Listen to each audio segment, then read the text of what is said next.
नमस्कार, knocking-news.com में आपका स्वागत है। मैं हूं गिरिजेश वशिष्ठ। आप मेडिकल इंश्योरेंस लेते हैं, आप इस उम्मीद में लेते हैं कि बीमा जीवन में आपके लिए शांति लाएगा और जब आपको बड़े खर्च की ज़रूरत पड़ेगी तो वो उसकी हिफाजत करेगा। लेकिन क्या आप जानते हैं कि भारत की बीमा कंपनियों की पूरी कोशिश होती है कि वो आपको क्लेम ना दें। अगर आपके पास कॉरपोरेट इंश्योरेंस है, यानी आपके दफ्तर की तरफ से मिला हुआ है, तो आपका दफ्तर एक बड़ा क्लाइंट है, 200-400 बीमा कराए हुए हैं आपके दफ्तर ने, तो कंपनियां फिर भी थोड़ी सी रियायत बरत देती हैं। लेकिन अगर आपने इंडिविजुअली इंश्योरेंस लिया है तो आप झेल जाते हैं।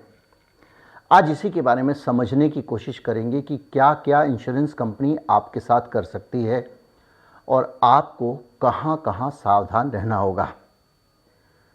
कहीं मत जाइए, चैनल को सब्सक्राइब कर लीजिए। मैं अभी हाजिर होता हूं। हमारा UPI ID डिस्क्रिप्शन में और एक QR कोड स्क्रीन पर दिखाई देगा। उसके ज़रिए आप अपनी मनचाही धनराशि के ज़रिए हमें सपोर्ट कर सकते हैं। मैं अभी आया।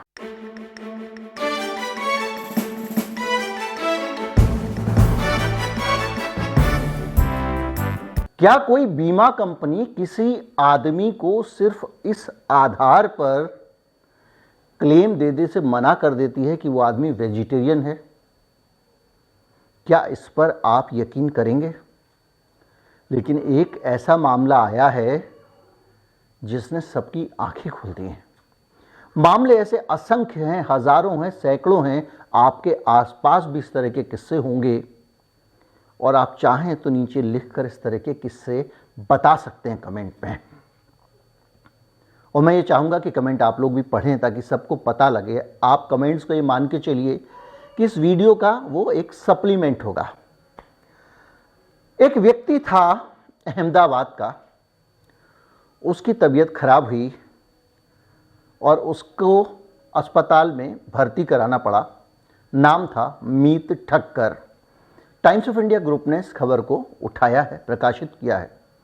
और मीत ठक्कर को कमज़ोरी, चक्कर आना, उल्टी जैसी फीलिंग होती थी और उसका बायां हिस्सा शरीर का उसको भारी भारी लगता था। बहुत दिनों से परेशान था और उसको आखिर में एक निजी अस्पताल में भर्ती कराया गया और वहाँ पर उसका इलाज हुआ। उसे ट्रांजिएंट इस्चेमिक अटैक माना गया, जिसको TIA कहते हैं डॉक्टर्स अपने शॉर्ट फॉर्म में।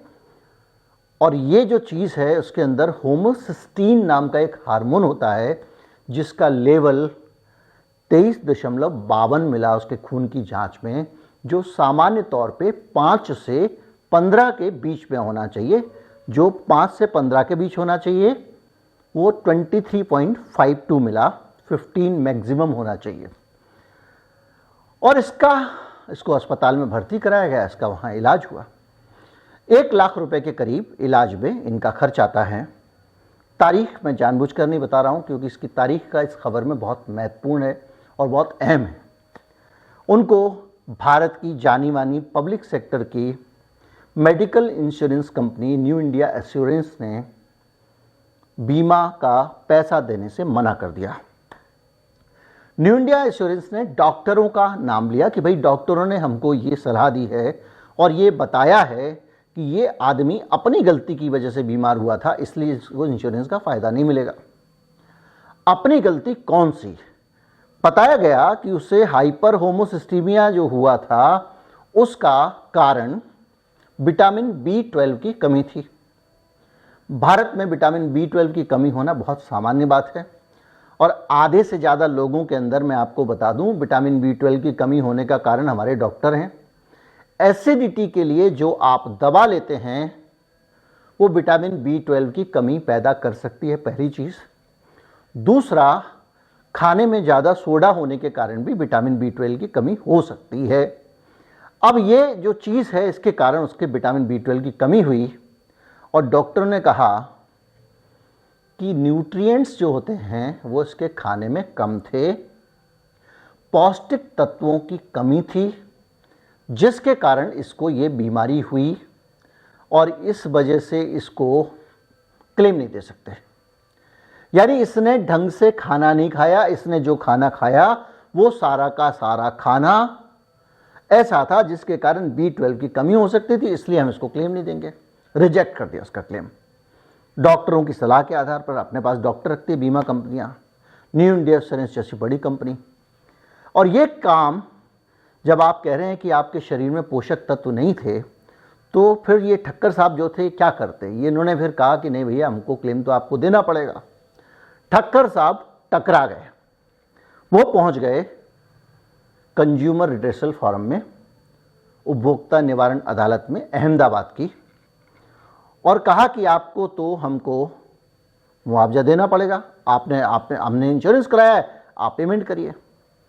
तो ये जो डॉक्टरों वाली थ्योरी है उसको लेके उनके वकील भी पहुंच गए कंज्यूमर फोरम में इंश्योरेंस कंपनी के। आप तो वकील हायर करोगे, वकील फीस लेगा, तमाम चीज़ें हैं। आप हो सकता है कि कानूनी सहायता भी मिल जाती है, वैसे वो उनके तनख्वाह वाले वकील हैं, पहुंच गए।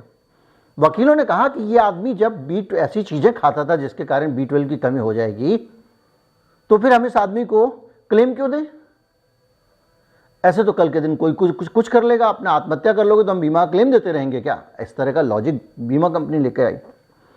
जब मुकदमा चला तो अदालत ने कहा भाई साहब एक बात बताइए, इसमें इस आदमी की क्या गलती है? तो वेजिटेरियन है, तो ये जो वेजिटेरियन है इसके खाने में B12 की कमी है, तो इसका खान पान है। हिंदुस्तान में लाखों लोग वेजिटेरियन हैं, करोड़ों लोग वेजिटेरियन हैं, और सदियों से लोग वेजिटेरियन हैं। तो सिर्फ इस आदमी के अंदर B12 की कमी निकल आई, इसलिए आप कैसे कह सकते हैं? तो बोला साहब खाने में तो नहीं था, तो डेफिशिएंसी बता रही है इसकी। तो अदालत ने कहा कि देखिए वेजिटेरियन होने में इस आदमी का कोई दोष नहीं है, ये आदमी वेजिटेरियन होने का इसका अधिकार है, इसका खान पान ये कैसा रखना चाहता है ये इसका अधिकार है, इसलिए आप इसको मुआवजा दीजिए। ये माना जाता है कि विटामिन B12 एग योक और दूसरी बहुत सारी चीज़ों में मिलता है। मैं उस पर सप्लीमेंट पे वीडियो नहीं बना रहा हूँ, वरना मैं आपको बहुत सारी चीज़ें बता देता। और वेज खाने में कम मिलता है B12। तो ये जो है, जो पोषण तत्वों की कमी हुई, इस पे उसका क्लेम डिनाई कर दिया गया। अब मैं तारीख पे आता हूँ, ये 2015 का मामला है। 15 और 7 22, 7 साल बाद ठक्कर साहब को न्याय मिला और कंज्यूमर रिड्रेसल फोरम ने कहा कि आपको क्लेम देना चाहिए था। अब इसको आप न्याय के खांचे में रखना चाहें तो रख लें, और अन्याय के खांचे में रखना चाहें तो रख लें। बहरहाल ये पक्का है कि उनको क्लेम 7 साल बाद मिला, तब जबकि वो कंज्यूमर रिड्रेसल फोरम में जाके और अपना मुकदमा लड़ा उन्होंने। उनको ये अलग बात है कि 1 लाख रुपए जो उनका बिल बना था अस्पताल के, उसके ऊपर 2015 से लेके अब तक करीब 9% के हिसाब से ब्याज दिया जाएगा। ये भी कंज्यूमर रिड्रेसल फोरम ने आदेश दिया है। और 5,000 रुपये का उनको कहा गया कि इनको आप हर्जाना दें, क्योंकि 5 साल इनको बहुत मानसिक परेशानी हुई है। 5,000 रुपये कुल, और उन्होंने भाग दौड़ की है, ये सब किया है। तो आप कुल मिला के अगर आप उपभोक्ता अदालत में भी जाते हैं तो भी 5 साल लगा और क्लेम मिला। यह है इस देश में बीमा कंपनियों का खेल। अंदाज़ा लगाइए, 1 लाख रुपए का क्लेम 2015 में डिनाई किया गया, और अजीब से कारण पे किया गया, तब जाके तब भी मुकदमा जीतने में उसको 7 साल लग गए। अब आपको बताता हूं कि किस किस तरह की दिक्कतें आती हैं बीमे का आपको जब कुछ लेना हो क्लेम। एक और केस है, एक साहब थे अस्पताल में भर्ती थे, उनको एक सर्जरी होनी थी।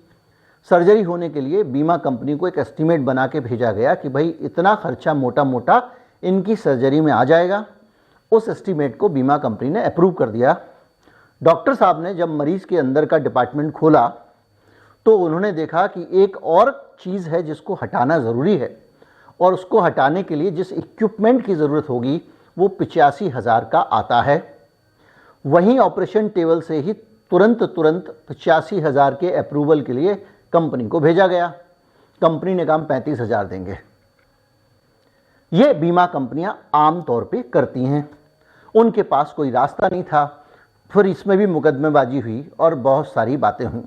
भारत में इंश्योरेंस कंपनियों का जो खेल है उसको हम समझेंगे अमेरिका के ज़रिए, कि जितना ज़्यादा इंश्योरेंस कंपनियों की ताकत बढ़ती है उतना ज़्यादा किसी भी देश पे सेहत के खर्चे का बोझ बढ़ता जाता है, मेडिकल लॉबी मौज में आ जाती है। लेकिन उससे पहले मैं आपको एक खेल बताना चाहता हूं। जब आप इंश्योरेंस खरीदने जाते हैं तो ये कंपनियां आपके साथ क्या करती हैं। ये कंपनियां आपसे एक क्लेम और रिट्रेशल के रेशियो की बात करती हैं। कोई बीमा कंपनी कहती है कि उसका रेशियो 100% है, कोई कहती है 95% है, और आप ये समझते हैं कि भाई 100 में से 100 लोगों को कंपनी क्लेम दे देती है और बीमा खरीद लेते हैं। एक झूठा शब्द है। बेसिकली इस अनुपात का मतलब ये है कि 100 में से 100 केसेस प्रोसेस किए गए, आपके क्लेम को ठुकराया नहीं गया, लेकिन आपके क्लेम पे अगर उसने ये कहा कि आपका क्लेम नहीं बनता है तो ये भी उस 100% पे ही माना जाएगा। वो 100 रुपए की जगह अगर 5 रुपए दे तो वो भी 100% में माना जाएगा। वो डिनाई कर देता है तब भी ये माना जाएगा कि आपका क्लेम प्रोसेस किया गया। यानी एक फ्रॉड है, आप इसको फ्रॉड कह सकते हैं इस पर्टिकुलर संख्या को, क्योंकि इसको जानने का कोई बहुत स्पेसिफिक आंकड़ा नहीं है, कोई फार्मूला नहीं है। हर चीज का फार्मूला निकालते हैं, उपभोक्ताओं के लिए कोई फार्मूला नहीं है।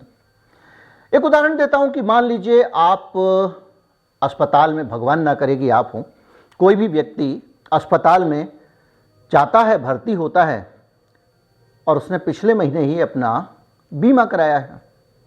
बीमा कराने के बाद जब वो डायग्नोस कराता है तो पता चलता है कि इसके दिमाग में तो ट्यूमर है। पिछले महीने उसके सिर में दर्द वगैरह हो रहा था लेकिन उसको पता नहीं था कि ट्यूमर है। लेकिन 1-2 महीने बाद उसके दिमाग में ट्यूमर निकलता है। तो बीमा कंपनी कहती है ना, आपने अपनी बीमारी हमसे छिपाई इसलिए हम आपको क्लेम नहीं देंगे। एक व्यक्ति है, उसके दिल की बीमारी है, उसकी धमनियों में कोलेस्ट्रॉल है, उसने करा लिया इंश्योरेंस कराने के बाद 6 महीने बाद, 4 महीने बाद डॉक्टर साहब को लगता है कि भैया बीमा है क्या आपका? हाँ। तो बोले एक काम करिए ना, पूरा हार्ट का चेकअप करा ही लीजिए। आप गए, आपने हार्ट का चेकअप कराया, डॉक्टर साहब ने ईसीजी किया, इको किया, ये किया, वो किया, टीएमटी टेस्ट किया, एंजियोग्राफी की, तो पता चला अंदर तो आर्टरीज में कोलेस्ट्रॉल जमा हुआ है। तो बीमा कंपनी कहेगी भाई साहब आपका 2 महीने में थोड़ी कोलेस्ट्रॉल जम जाता है, आपने मुझसे बीमारी छिपाई इसलिए मैं क्लेम नहीं दूंगा। ये एक आम और बहुत कॉमन टाइप का एक्सक्यूज है जिसके आधार पर बीमा कंपनियां आपको क्लेम देने से मुकरती हैं, और वो इस बात पे आपका क्लेम रिजेक्ट कर देती हैं कि पहले से नहीं बताया। तो जब आप बीमा कंपनी के अप्लाई करें, उसके फॉर्म में जितनी भी बीमारियां आपको लगती हैं सब भर दीजिए। छिपाना नहीं है। अगर आपको शुगर है तो लिख दीजिए, आपको बीपी है तो लिख दीजिए, क्योंकि अगर आप नहीं लिखेंगे तो बाद में ये एक बहाना बनेगा, आपको भुगतान ना कर देगा। इस आधार पर क्लेम गायब कर दिया जाता है। अब मैं आपको बता रहा हूं कि अमेरिका में और भारत में इस बीमा कंपनियों के कारोबार के कारण कैसे मेडिकल की दुनिया में लूट शुरू होती है, ये इस वीडियो से आप अब समझेंगे। भारत में सिर्फ 0.4% लोगों के पास मेडिकल इंश्योरेंस है और अमेरिका में 4.1% लोगों के पास। और ये 0.4% का आंकड़ा भी सरकार ने जबरदस्ती, वो जो योजना, स्वास्थ्य बीमा योजना, सब योजनाएं लॉन्च कर करके बना दिया है, क्योंकि जो इंटरनेशनल हेल्थ लॉबी है और दूसरी दुनिया के लोग हैं, वो चाहते हैं कि कोई देश ज़्यादा से ज़्यादा सेहत पे खर्चा करे, ताकि दुनिया की जो मेडिकल लॉबी है उसकी जो नोट छापने का सिलसिला है धड़ाधड़ वो उनका बन जाए। और वो सिलसिला कब बनेगा? भाई आपके पेट में दर्द है, आप जाओगे दवा ले लोगे डॉक्टर साहब से, डॉक्टर साहब आपको पेट दर्द की गोली दे देंगे। लेकिन अगर आपके पास इंश्योरेंस होगा तो डॉक्टर साहब कहेंगे एक काम करो, पेट का पूरा चेकअप करा लो, भर्ती कर देते हैं आपको 24 घंटे के लिए, ईसीजी भी हो जाएगा, ये भी हो जाएगा, वो भी हो जाएगा। तो क्या होगा? सबका भला, डॉक्टर का भला, मशीन बनाने वाले का भला, दवा बनाने वाले का भला, टेस्ट बनाने वाले का भला। इसलिए पूरी दुनिया में इस मॉडल पे ध्यान दिया जा रहा है। सारी की सारी जो हेल्थ लॉबी है, बड़े बड़े अस्पताल हैं, मेदांता टाइप के अस्पताल, मैक्स टाइप के अस्पताल, ये चाहते हैं कि आप मेडिकल इंश्योरेंस कराएं, ज़्यादा से ज़्यादा मेडिकल इंश्योरेंस कराएं। और इसीलिए किसी भी देश की सरकार पे ये लोग दबाव डालते हैं कि आप अपने यहाँ पे मेडिकल इंश्योरेंस बढ़ाइए। भारत को बड़ा नाम रखा जाता है कि यहाँ पे मेडिकल पे खर्चा सरकार का कम है। जीडीपी का 4% ही हम खर्च करते हैं। किस पे? भारत में इलाज पे लोगों के। आप कहेंगे सरकार बड़ी कंजूस है यार, जीडीपी का 4% ही खर्च हो रहा है। सरकार नहीं करती है, हम आप भी तो करते हैं ना खर्चा। लेकिन इसलिए हो रहा है क्योंकि हमारे देश में 0.4% ही मेडिकल इंश्योरेंस है, तो हम लोग जितना आवश्यक है उतना ही इलाज करा रहे हैं। अब अगर आप अमेरिका की तरफ चले जाएं, जहां 4.1% मेडिकल इंश्योरेंस है, 4.1% लोगों के पास, तो उसका नतीजा जो निकलता है वो ये निकलता है, वो इस आंकड़े से पता लगेगा कि भारत तो जीडीपी का 4% ही स्वास्थ्य पे खर्च कर रहा है। भारत कर रहा है, सरकार नहीं कर रही है, हम आप सब मिला के। यानी भारत में जो पूरा सकल घरेलू उत्पाद है उसका 4% इलाज पे खर्च होता है, सब मिला के, हम सब नागरिक वागरिक सरकार सब। और वहीं पे अगर आप अमेरिका में जाएं तो अमेरिका में जीडीपी का 17% खर्च हो रहा है चिकित्सा पे, इलाज पे। अब आप अंदाजा लगाएं कि ये 4% 17% का अंतर नहीं है, ये अंतर बहुत बड़ा है, क्योंकि अमेरिका का जीडीपी भारत से कितना गुना है, तो आपको पता चलेगा भारत का जो टोटल जीडीपी है वो 3.2 ट्रिलियन डॉलर का है, और अमेरिका का जीडीपी 23 ट्रिलियन डॉलर का उनका, और 3.2 डॉलर का हमारा। कहाँ 3 कहाँ 23?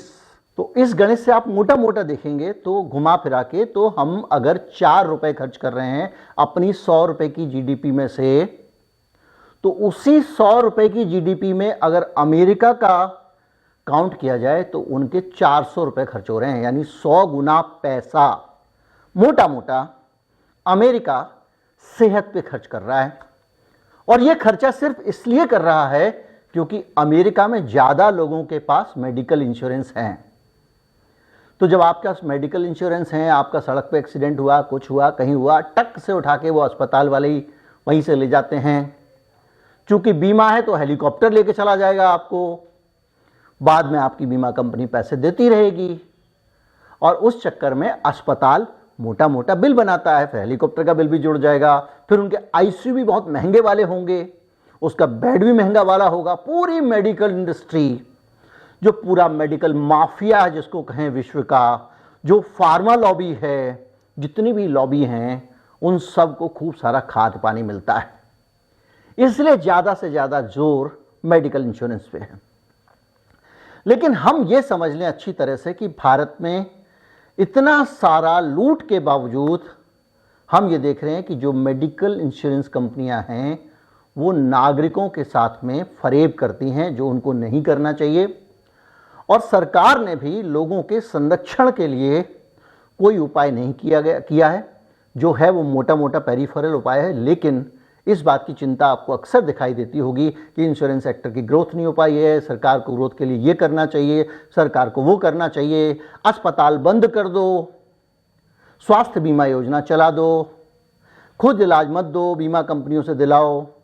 और ये सारा का सारा जाके निचोड़ pharma lobby, medical equipment lobby, tax, ये आपका टेस्ट वाली लॉबी, जितनी दुनिया की बड़ी बड़ी लॉबीज हैं उनकी से चांदी हो जाती है। उम्मीद करता हूँ वीडियो से आप समझे होंगे कि मेडिकल बीमा का खेल क्या है। समझे हो तो ज़्यादा से ज़्यादा लोगों तक पहुँचाएं, चैनल को सब्सक्राइब कर लें। नमस्कार, जय हिंद।